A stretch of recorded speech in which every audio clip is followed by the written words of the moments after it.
أعوذ بالله من الشيطان الرجيم. بسم الله الرحمن الرحیم.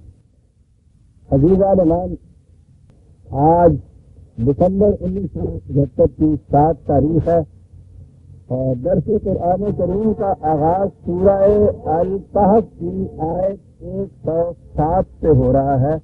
18/107. آپ کو یاد ہوگا کہ سابقہ آیات میں ان لوگوں کا ذکر تھا کہ جن کے اعمال ضائع گاہ جاتے ہیں، یعنی وہ نہیں کہ جنہوں نے کچھ کیا نہیں ہوتا، بلکہ وہ کہ انہوں نے بہت کچھ کیا ہوتا ہے، لیکن جو کچھ وہ کیا ہوتا ہے اس کی کیفیت یہ ہوتی ہے کہ وہ قوانین خداوندی کے منشا کے مطابق نہیں ہوتے، لیکن وہ اس فریب نفس میں مبتلا رہتے ہیں کہ ہم بہت اچھے کام کر رہے ہیں، بڑے نیکیوں کے کام کر رہے ہیں. اور ان کے متعلق ایک ہی لفظ اس نے یہ کہا تھا کہ واللہ یعلم ما کنتم تصنعون. یہ مصنوعی نیکیاں جو تمہاری ہیں ہم خوب جانتے ہیں کہ ان کا وزن کتنا ہوگا. یعنی یہ جتنی چیزیں وہ کرتے ہیں، اور اس کے لیے اگر سمجھ نہ ہو تو آپ مذہب کی دنیا پہ نگاہ ڈالیے. مذہب پرست سب کا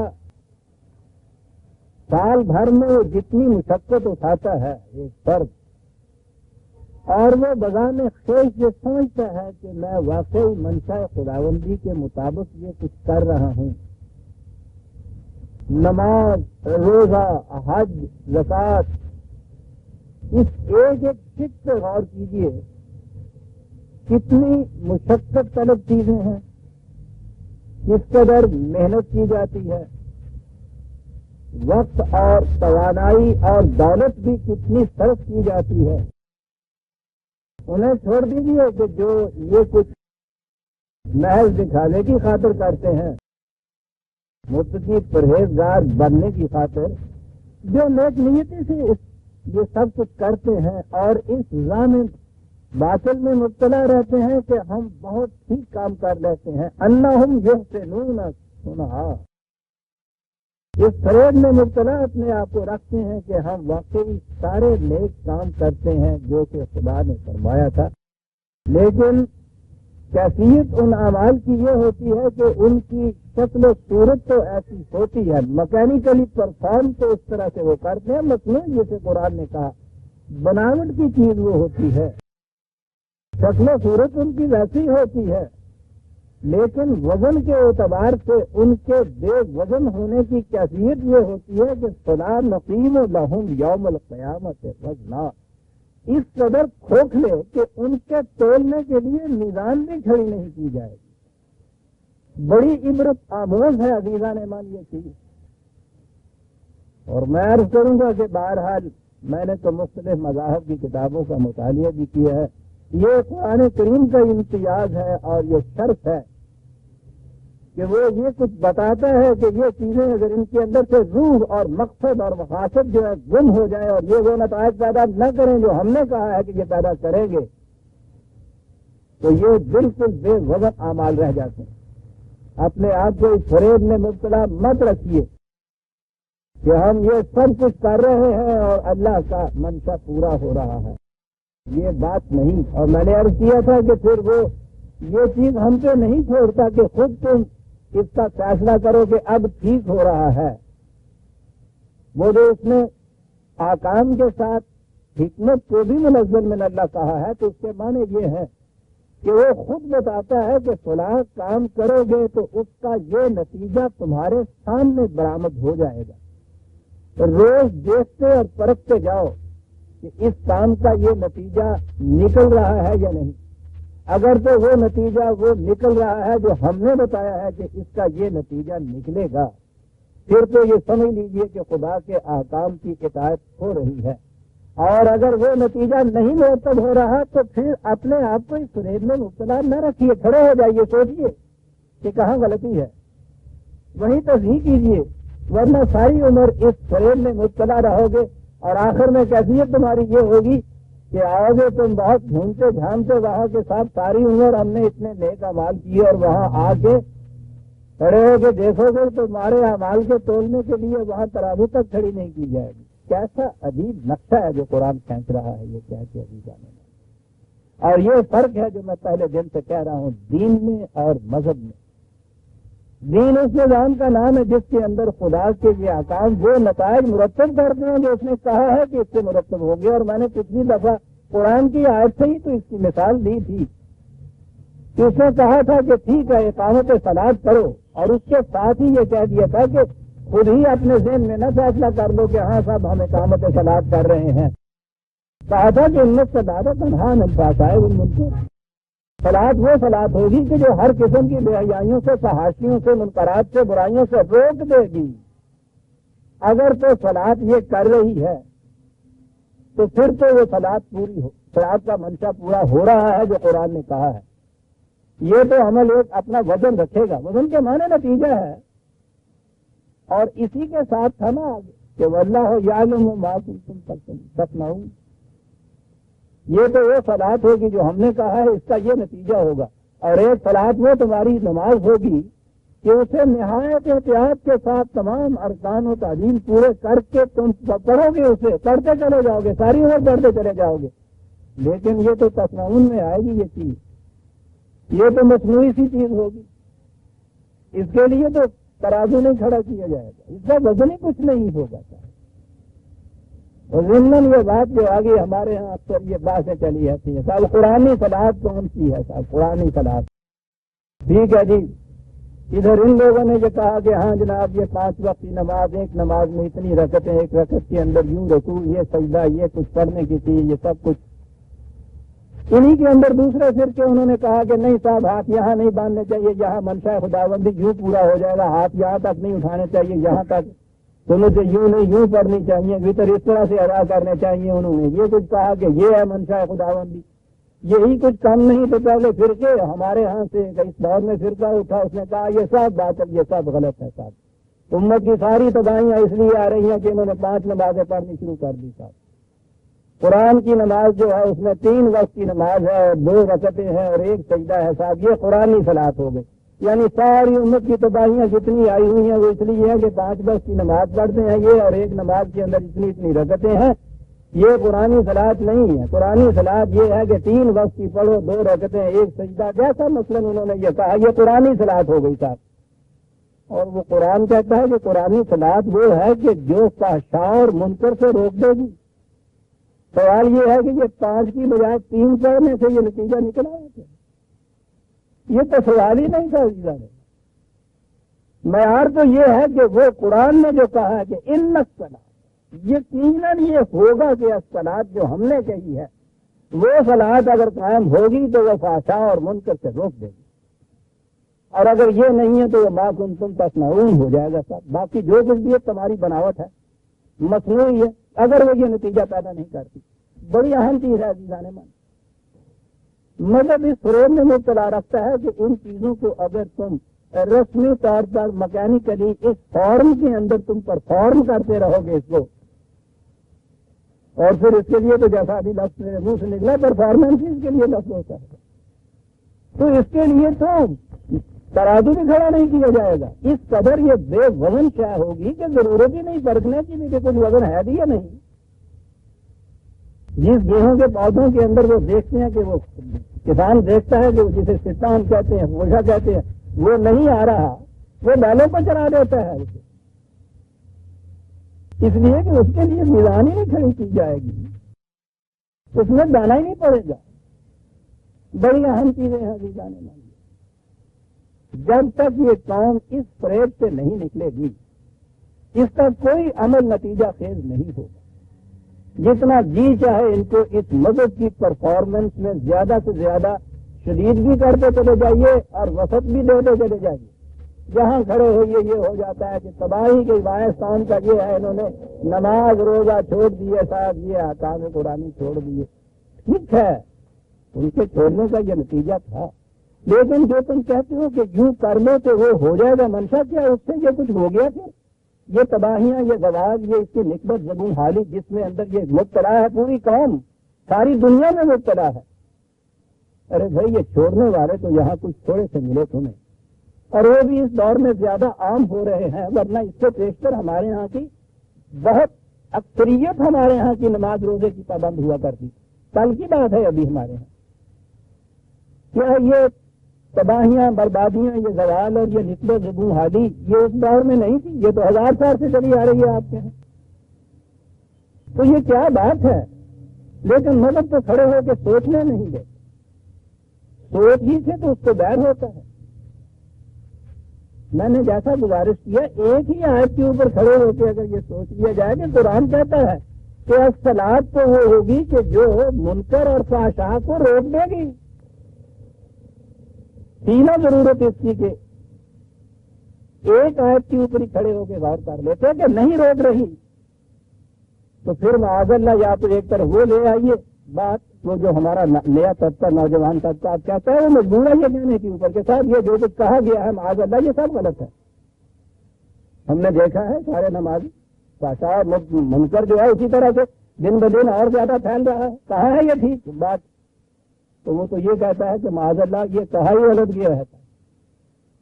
اور یہ جو طبقہ ہے دوسرا جو یہ کہنے کی ضرورت تو نہیں کرتا، سوچتا وہ بھی کھڑا ہو کے نہیں ہے کہ پھر یہ نتیجہ نہیں پیدا ہو رہا. خدا نے تو ٹھیک کہا تھا کہ وہ کرے گی صلاۃ. یہ جو ہم کر رہے ہیں یہ نتیجہ پیدا نہیں ہو رہا، تو اس کے معنی یہ ہے کہ یہ وہ صلاۃ نہیں ہے، یہ اس کے لیے تیار نہیں. یہ تو یہ سارا کچھ اس طرح سے مجبوری کیا انہوں نے. یہاں وہ صلاۃ کے متعلق انہوں نے کہہ دیا کہ الحمدللہ بڑا ٹھیک ہو گئی صلاۃ ہماری. وہاں گیا تو وہاں وہ جو 10-14 لاکھ ہر سال اکٹھے ہوتے ہیں انہوں نے ایک دوسرے کو مبارک دی تھا کہ الحمدللہ حج قبول ہو گیا. اور اگر جمعے کے دن وہ آ پڑے تو صاحب پھر تو پوچھو ہی نہیں، آگے حج لکھتا ہے حج اکبر کہتا ہے. عزیزان من ہیں تو یہی چیزیں، یہ نہیں کہ یہ نہیں ہے، اس کی جگہ کچھ اور تھا.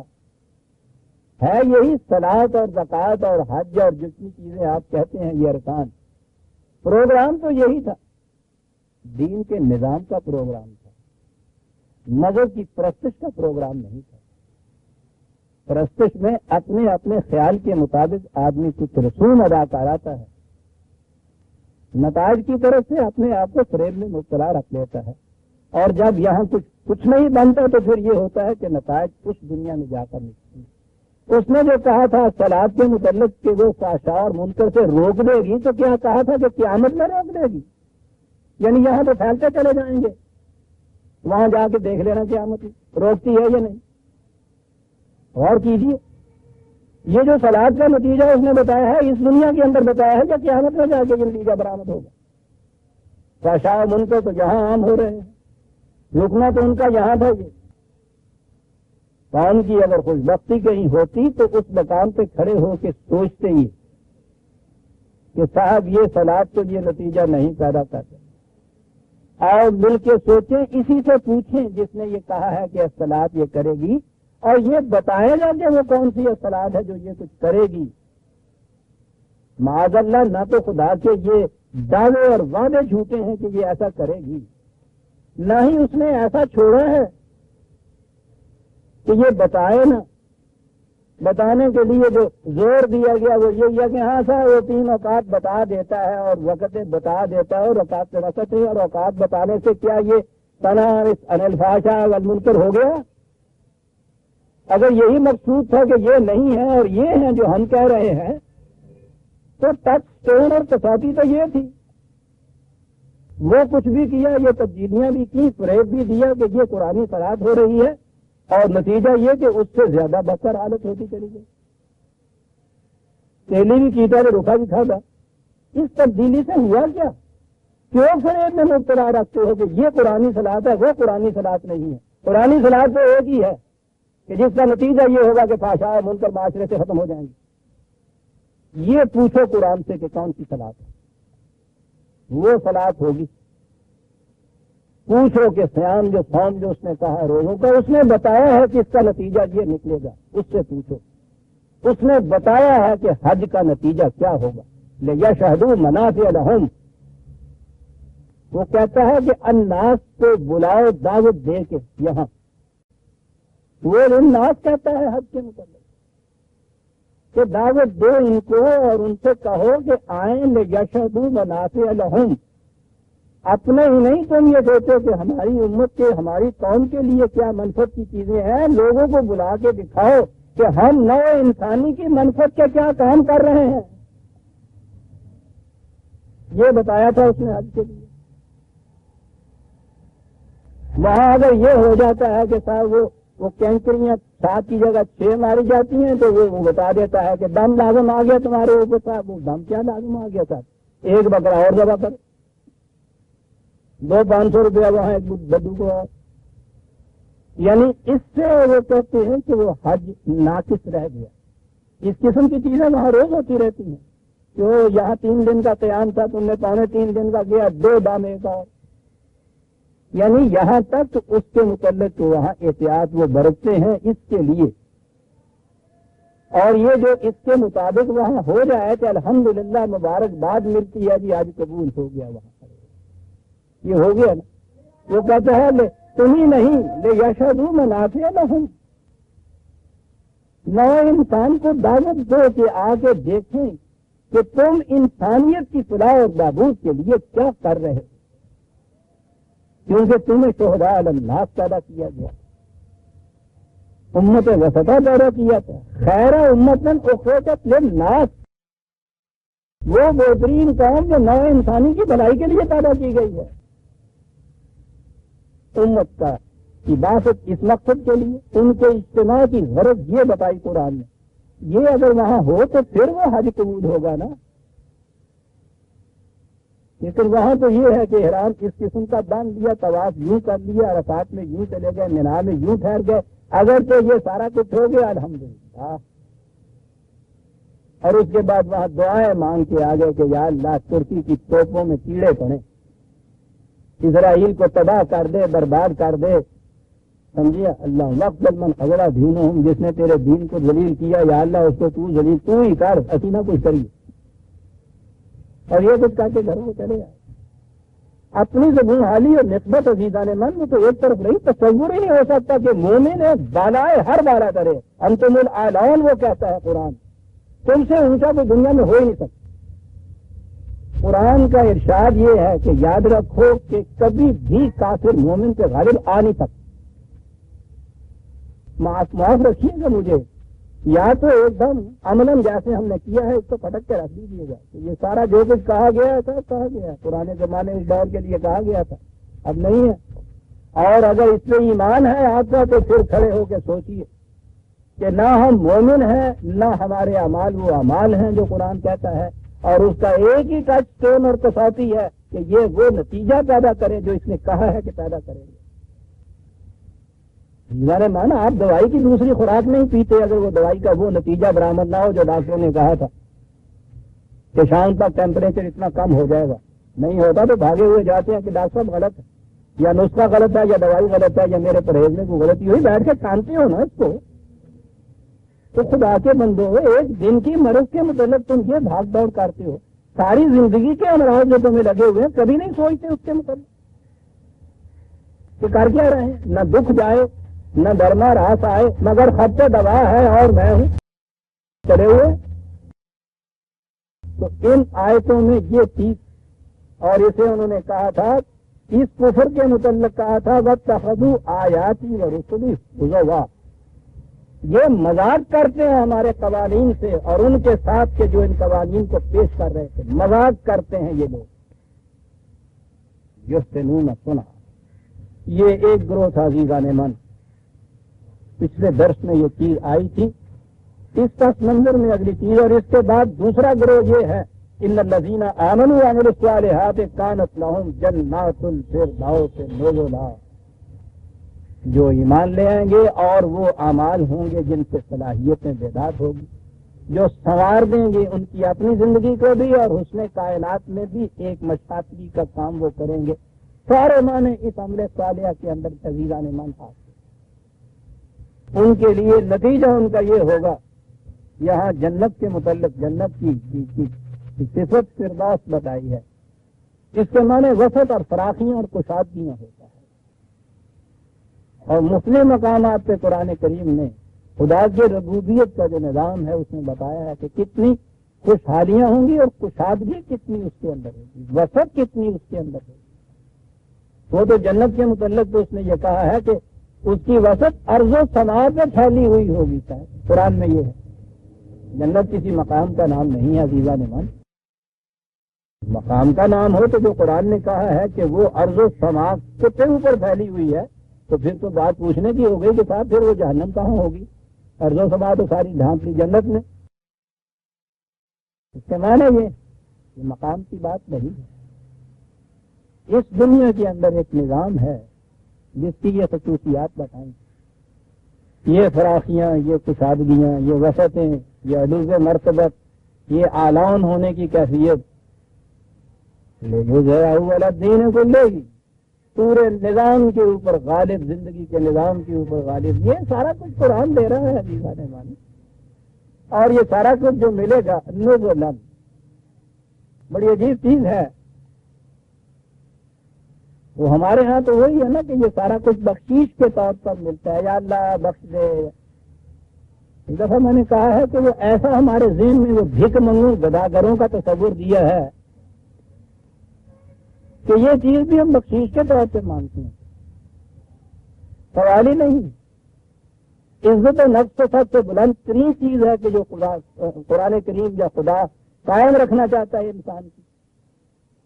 اصل تذلیل نفس اگر کہیں ہوتی ہے تو وہاں بہشتے کے خدا تو بت و بخش ہم ہے، خیرات کے طور پر اگر بہشت ملتا ہے تو بالکل غلط۔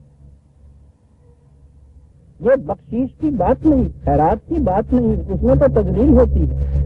تو قرآن تو کہتا ہے کہ بما کنتم تعملون، تمہارے اعمال کا فطری نتیجہ ہے بھائی، تم نے محنت کی، اس کی کمائی کا بدلہ جو ہے یہ فطری طور پہ تمہیں مل رہا ہے، بخشیش کا سوال نہیں۔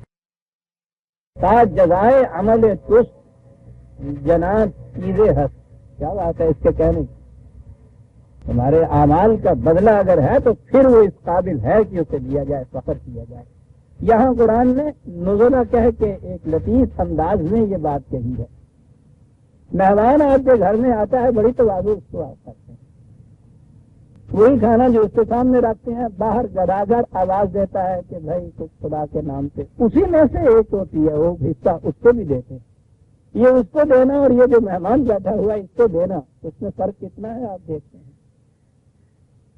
قرآن نے کہا ہے کہ یہ جو کچھ ملے گا نزلہ، یہ تو مہمان نوازی ہے کہ تمہاری انداز ہے اس کے، اس میں شبہ نہیں کہ یہیں پیچھے ہی ایک تو دو آیت میں ہی اس نے جہنم کے متعلق بھی یہ کہا ہے، لیکن قرآن کا ایک انداز اور بھی ہوتا ہے، وہ بہت سی چیزیں تنظیم کہتا ہے۔ وہ جیسے یہ اہل جہنم کو جو رزق ملے گا تو اس کے لیے اس نے کہا ہے نا رزق انک انت العزیز الکریم، جی بہت بڑا ہی ایکسیلنسی بنا پھرتا تھا تو وہاں، موسٹ ریسپیکٹڈ پرسنالٹی وہاں کی۔ ذرا لیول اس توشے کو ذلت کی روٹی کے متعلق اس نے یہ کہا کہ حلق میں پھنس جاتی ہے، وہ نہ اگلتے بنے نہ نگلتے بنے۔ تو ایک جہنم کی تو یہ چیز تھی مہربانی، اور ایک اس جنت والوں کے متعلق کہا ہے کہ یہ چیز خیرات و بخشش نہیں ہے، مہمان کی عزت افزائی ہے۔ یعنی یہ خدا کے ہاں یہ بندے جا رہے ہیں، وہ میزبان بنتا ہے، انہیں مہمان کہہ کے پکارتا ہے عزیزان ایمان۔ میں نے کہا تھا کہ قرآن کی تعلیم کا نقطۂ ماسکہ یہ ہے کہ وہ شرف انسانیت کو قائم کرتا ہے۔ خالدین فیہا لا یبغون عنہا حولا، جب تک ان سے یہ ایمان و اعمال صالحہ کی کیفیت رہے گی یہ جنت چھنے گی نہیں، دوام کی جنت ہوگی۔ دوام کے معنی یہ ہے جب تک یہ کیفیت رہے گی، یہ نہیں ہے کہ وہ جیسا میں نے کہا تھا کہ یہ چلا ہوا کارتوس ہے کہ اب یہ اپنے نتائج نہیں دے سکتا، نہیں، جب تک یہ ایمان و اعمال صالحہ کی کیفیت رہے گی یہ پھر باعث عرضی کا معاشرہ یہاں قائم رہے گا، اور مرنے کے بعد کی زندگی کے اندر بھی یہ کیفیت رہے گی، اور یہ اس قدر اطمینان بخش چیز ہوگی کہ یہ نہیں کہ تھوڑے سے عرصے کے بعد بور ہو جائے انسان اور کہے کہ صاحب اس میں کوئی تھوڑی سی تبدیلی بھی آنی چاہیے، تنوع بھی آنا چاہیے، کچھ چینج ہونا چاہیے۔ وہ تو یہ ہو جاتا ہے نا 2 3 4 دن کے لیے ہی اس کو 2 وقت کے لیے وہی آپ مرغی خاص کیوں نہ دیجیے، پلاؤ کیوں نہ دیجیے، تیسرے چوتھے دن آدمی یہ کیا دیتا، سر تھوڑا یہ اچار ہی دے اور کچھ نہیں دے، جی چاہتا ہے تو اس کی تبدیلی کے لیے بور ہو جاتا ہے۔ وہ مہمان اس کو کھلائیے ذرا 2-3 ڈنگ سے، وہ اس کو بھی جو کچھ دیں گے، وہ چوتھے دن کہے گا کہ صاحب تھوڑی سی داڑھی بگا دیجیے۔ عجیب انداز ہے قرآن کا کہ اس میں کیفیت یہ ہوگی کہ وہ یہ نہیں کہیں گے کہ صاحب کچھ تبدیلی اس میں کر دینی چاہیے۔ ہم جانتے ہیں کہ مہمانی کس طرح سے کیا کرتے ہیں اور مہمان کیا چاہتا ہے، وہ سارا کچھ اس انداز سے ملے گا، تبدیلی نہیں کا۔ یہاں جنت کے ساتھ فردوس کہا، اور میں نے کہا نا کہ یہ چیز اس میں کشادگی، فراخی، وسعت، یہ سب چیزیں تھی موجود، اور اسی کی تفصیل میں آگے یہ 4 لفظ کہے۔ پوچھنا چاہتے ہو کہ وہ وسعت کتنی ہے خدا کی ربوبیت کے اندر؟ وسعت کا پوچھتے ہو؟ قل لو کان البحر مدادا لکلمات ربی لنفد البحر قبل ان تنفد کلمات ربی ولو جئنا بمثلہ مددا۔ وسعت ہے پوچھتے، یہ سارے سمندر اگر روشنائی بن جائیں، اور دوسرے مقام پہ ہے کہ یہ سارے درخت اگر قلم بن جائیں، تو دوسرا مقام ہے 31/27، 31/27 میں حوالہ لکھ لیجیے، وہاں 7 یہ بھی کہا ہوا ہے۔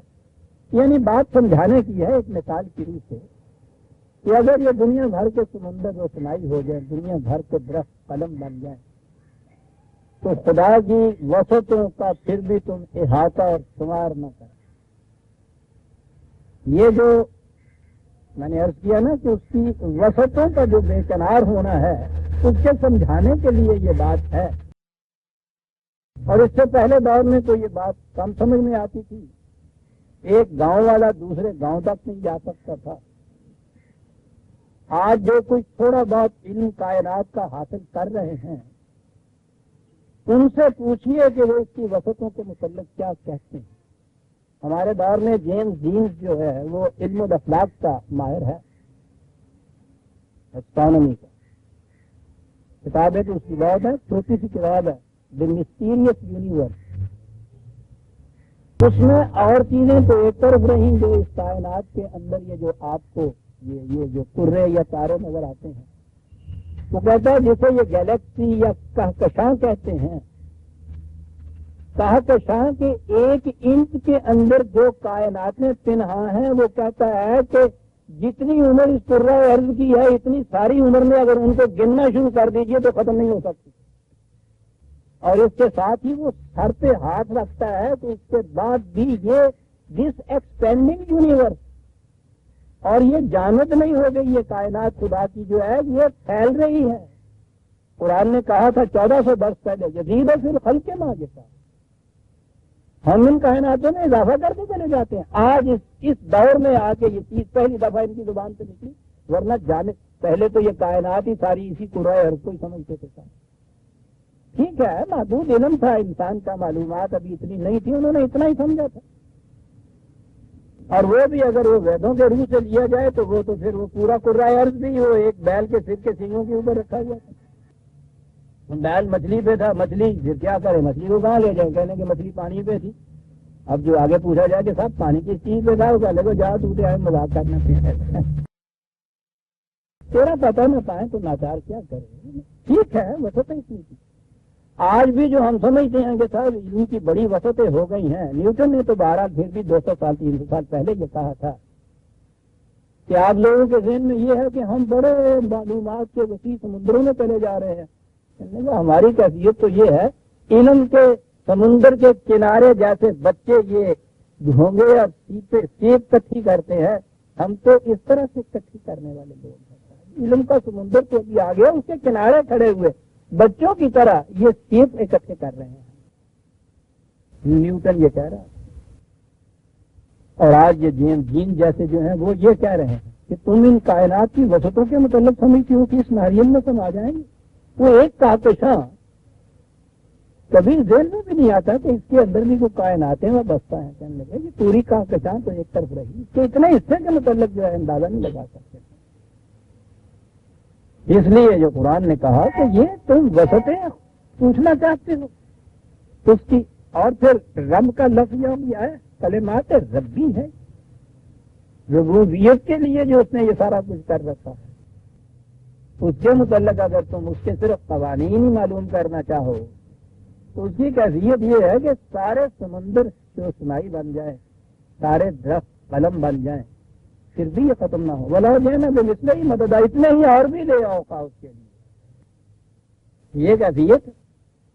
تو اس لیے وہ جنت جسے ہم نے الفردوس کہا ہے، جب کہا ہے کہ وہ ارض و سماوات کو محیط ہو جائے گی، تو کائنات مراد ہوتا ہے نا ارض و سماوات سے قرآن کا، اور کائنات کی کیفیت تو یہ ہے جو جین تمہیں بتا رہا ہے۔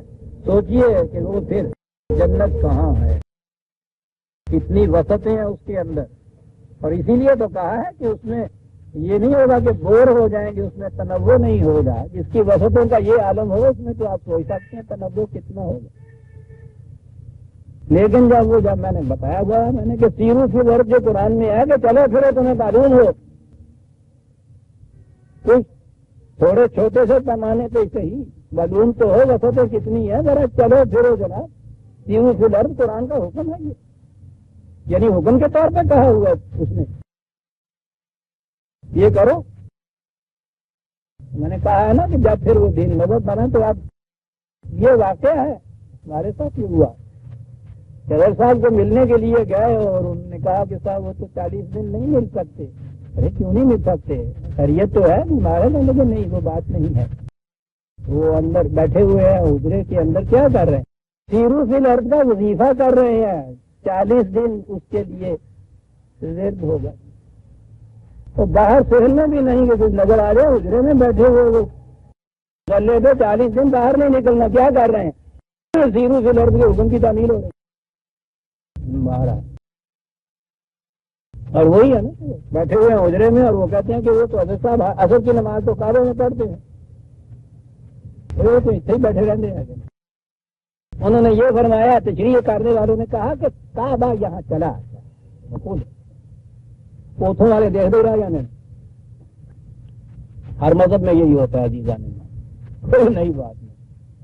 اب یہ سارا کچھ کہنے کے بعد آخری آیت آئی، ذہن میں یہ چیز آئی کہ صاحب اتنی وسعتیں، یہ جنت، یہ کائنات، یہ سارا کچھ، یہ شخص جو کہہ رہا ہے، یہ کچھ کہہ رہا ہے نا کہ یہ کچھ ہم کر دیں گے، او بابا نہیں، یہ کچھ ہم نہیں کر دیں، میں اس میں نہیں کچھ کر سکتا، کل ابھی سے کہہ دیں ان کو، جو ذہن میں یہ بات ان کے آ رہی ہے، اتنی بڑی وسعتوں کا جنت یہ شخص دے رہا ہے، میں نہیں دے رہا، قل انما انا بشر مثلکم، تو میں تو تمہارے جیسا ایک انسان ہوں، انما انا بشر مثلکم، انما دیکھیے کتنا زور یہ اثر کے لیے آتا ہے، میں تو اس کے سوا کچھ اور ہوں ہی نہیں، یہ ترجمہ ہوتا ہے اس کا، بشر ہوں مثلکم، یہ بھی چیز نہیں ہے کہ ہاں صاحب بشر تو ہوتے ہی ہیں، لیکن وہ بشر بھی تو ہوتے ہیں نا جو خدا کے یہاں ہر روز ہوتے ہیں، مثلکم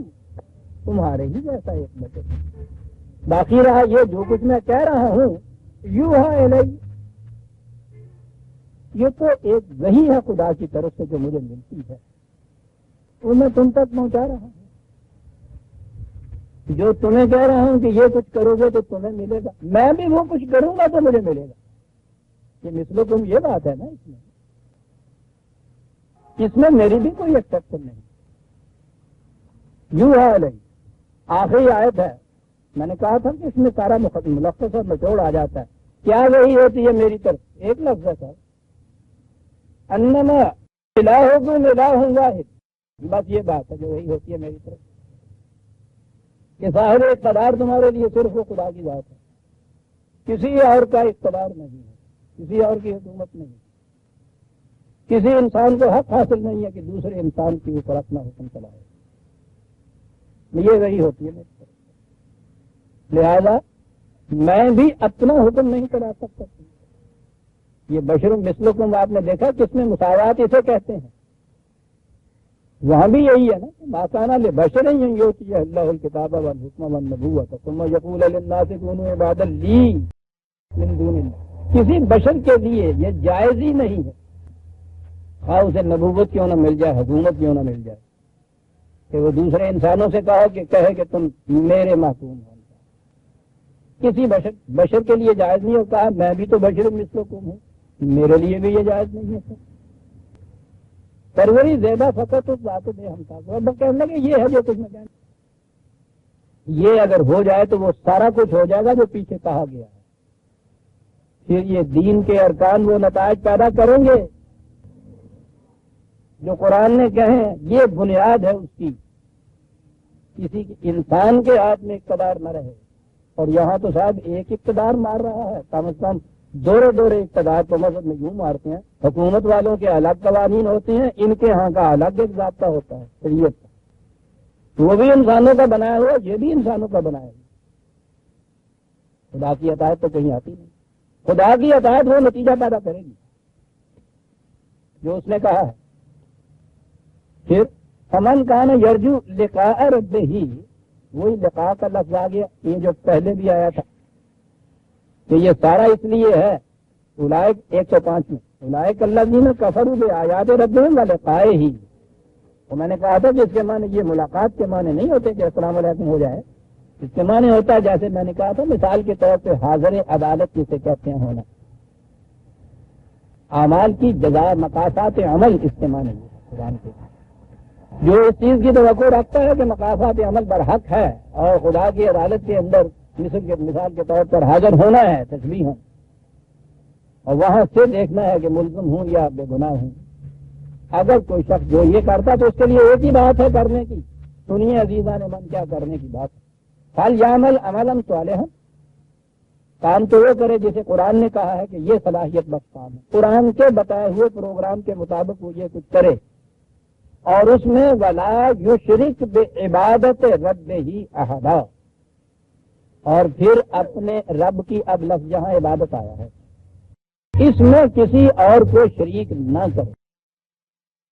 تو اب یہی ہے نا مقام جہاں سے یہ لوگ لیتے ہیں کہ استاد عبادت میں کہا گیا ہے نا، عبادت ہے یہ جو نماز وہ دیتے ہیں، ٹھیک ہے، سجدہ ہم صرف خدا کے لیے کرتے ہیں، سبحان ربی الاعلی جو ہم کہتے ہیں، تو اس میں تو شریک ہم نہیں کرتے۔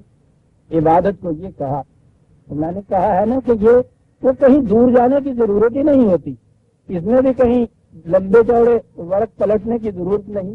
اسی سورہ کہف میں ذرا پیچھے چلے جائیے، 26ویں آیت نکالیے، الفاظ یہی ہیں، یوں شرک والی بات جو کہا، اور وہاں یہ کہا ہے ولا یشرک فی حکم ہی احدا، یہ لفظ حکم یہاں آ گیا تھا، وہی باقی الفاظ وہی یہاں ہے کہ لا یشرک فی عبادت ربہ احدا، وہاں ہے ولا یشرک فی حکم ہی احدا، خدا اپنے حق کے حکومت میں کسی کو شریک نہیں کرتا، حکم ہے یہاں، اور اسی کے لیے یہاں عبادت کا لفظ، تو قرآن نے تو آتما نے واضح کر دیا، جو اوپر کہا تھا کہ انما الہکم الہ واحد، صاحب اقتدار ایک ہی ہے، تو خدا واحد جس کا ہم نے ترجمہ کر کے اپنے ذہن میں کہہ دیا کہ ہم تو دو خدا نہیں مانتے، اس نے کہا توحید کے معنی یہ ہیں کہ لا یشرک فی عبادت ربہ احدا، اپنے رب کی لفظ عبادت میں یہاں لیتا ہوں، اس میں کسی کو شریک نہ کرے۔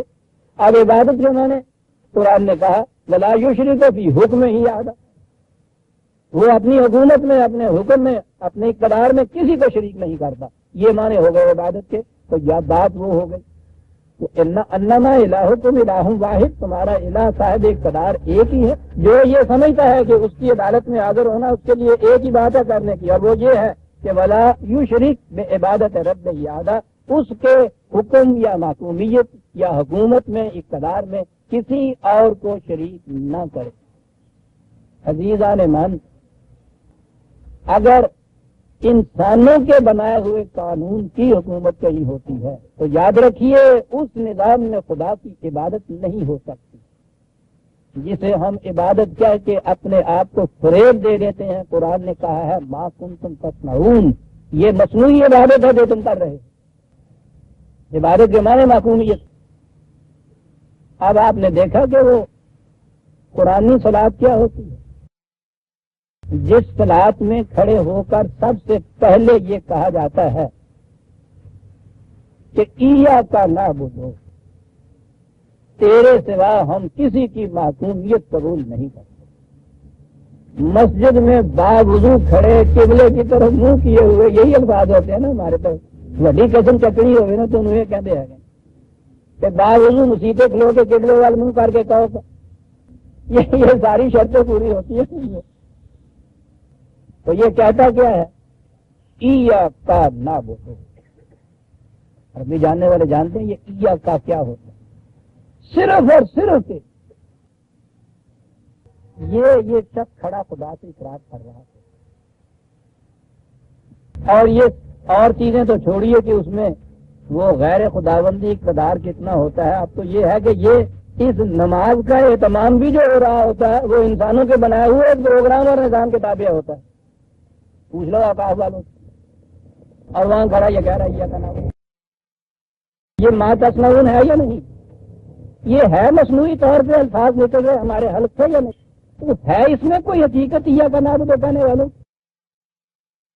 صلاۃ تو پوری تفصیل لمبی ہوگی، میں کہتا ہوں اگر یہ کہنے والا ایماندار ہو وہاں کھڑا جو یہ کہہ رہا ہے تو کتنا بڑا یہ اعلان ہے انقلاب کا کہ یا کا نام تو کسی کی ہم حکومت نہیں مانتے، تیرے سوا، تیرے اقتدار کے سوا، تیرے قوانین کے سوا کسی کی محکومیت ہم نہیں مانتے، یا کا نام دو۔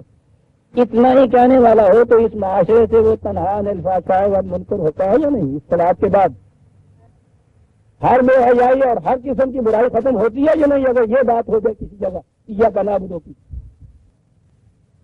یہ عبودیت، یہ معصومیت، یہ اس کی حاکمیت پھر فحشاء اور منکر کو چلنے دے گی معاشرے کے اندر؟ میں نے عرض کیا عزیزان من، صلاۃ کا پروگرام تو بہت بڑا ہے، اس میں ایک جز بھی نہیں، اس جز میں سے ایک لفظ یا ایک آیت، دو لفظ ہے نا صرف جو میں کہہ رہا ہوں کہ اگر یہ ما کنتم تصنعون کے ماتحت نہ کہے جائیں، اس کو فارملی یا یوں ہی مکینیکلی الفاظ کو نہ دوہرا لیا جائے یا مذہب کے دیے ہوئے فریب کے ماتحت پھر اس کا ترجمہ پرستش نہ کر لیا جائے، آؤ نہ قرآن کی طرف، لا یشرک فی حکم ہی احدا، عبادت کا یہ اس نے خود ترجمہ کر دیا قرآن میں، اور وہاں یہ کہے کہ ایاک نعبد کے معنی ہو گئے نا کہ تیری حکومت میں ہم کسی کو شریک نہیں کر سکتے۔ باتیں ہمارے یہاں پھر یہ چلتی ہیں سر کس قسم کی طرز حکومت اسلام کے مطابق ہے، ملوکیت کی، آمریت کی، ڈکٹیٹرشپ کی، آخر میں سمٹ آ کے آیا کہ نہیں سر جمہوریت کی حکومت، یعنی ایک انسان جو ہے وہ تو غیر اللہ ہو جاتا ہے، اور اگر وہ 51 کٹھے ہو جائے تو وہ پھر غیر اللہ نہیں رہتے، یہ تو 51 صرف ہوتے ہیں، وہ 365 سے کعبے کے اندر رکھے ہوئے، سب سے بڑی جمہوریت تو وہ تھی۔ آپ نے دیکھا ہے کہ یہ کس طرح سے پھر انسان مزین ہو جاتے ہیں، جو قرآن نے ابھی کہا تھا کہ اس کے اعمال اس کے سامنے سب مطمئن ہے کہ ہاں صاحب یہ جو نظام جمہوریت ہے نا مغرب کا، یہ ہے اسلام کے مطابق۔ اقامت دین کے مدعی بھی اس کے اوپر چراغاں کرتے ہیں کہ ہاں صاحب مملکت کو ہم نے مسلمان کر لیا، کیا کر لیا مسلمان، تو یہ جمہوریت جو ہے نا وہ ویسے باہر کر دیا نا ہم نے اس میں۔ پھر وہ اعلان کرتا ہے کہ میں مسلمان کے مقابلے میں ایک ہندو کو وہ دوں گا، ترجیح اس کو دوں گا کیونکہ وہ نظام جمہوریت میں کا قائل ہے، میں بلیو کرتا ہے، ہندو نظام جمہوریت میں بلیو کرتا ہے اور وہ نظام جمہوریت اسلامی ہے۔ کتنے بڑے بڑے فریب ہیں جو یا کھائے ہوئے ہیں ہم یا جو دے رہے ہیں دنیا کو۔ ما کنتم تصنعون قرآن پر میزان کھڑی نہیں کی جائے گی سر، یہ جسے تم اقامت دین کہہ کے فریب کھاتے ہو یا دیتے ہو۔ سوال اس جمہوریت کا نہیں، سوال تو اس کا ہے کہ فیصلہ ایک کا ہو یا فیصلہ کثرت رائے نہیں، اتفاق رائے سے 100 کے 100 کا ہو۔ اگر خدا کے احکام سے وہ ٹکراتا ہے جا کے تو یہ ملعون و مردود ہے، یہ غیر خداوندی ہے، غیر اسلامی ہے۔ اگر اس کی حدود کے اندر رہتے ہوئے ہے تو ایک فرد کا فیصلہ جو ہے وہ بھی خدا کا فیصلہ تو یہ افراد کا ہونا ہی نہیں عزیزان من، وہ تو اس کے قوانین کو نافذ کرنے کی ایک مشینری کام کرنی ہے صاحب۔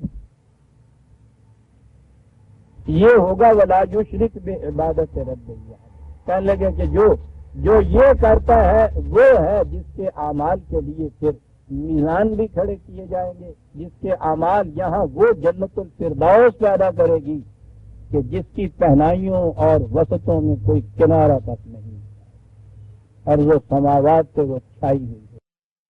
یہ عزیزان من سورہ الکہف کی آخری آیت آ گئی، یہاں پہ یہ آیت ختم ہو گئی، وقت ہے آج۔ اس کے بعد 19ویں سورت آتی ہے، سورہ مریم جس کا نام ہے، پارہ وہی 16واں ہی چلتا ہے۔